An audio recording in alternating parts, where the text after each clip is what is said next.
అమ్మా చందనమే పూసిన ఒళ్ళు చూడు, అమ్మా పున్నమి పుట్టిల్లు ఆ కళ్ళు చూడు, అమ్మా ముక్కోటి మెరుపులా మోము చూడు, అమ్మమ్మ ముగ్గురమ్మల మూల పుటమ్మ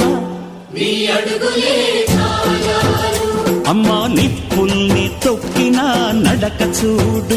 అమ్మా దిక్కుల్ని దాటిన కీర్తి చూడు, 1000 సూర్యుళ్ళై మెరిసిన శక్తిని చూడు, మనుషుల్లో దేవుడి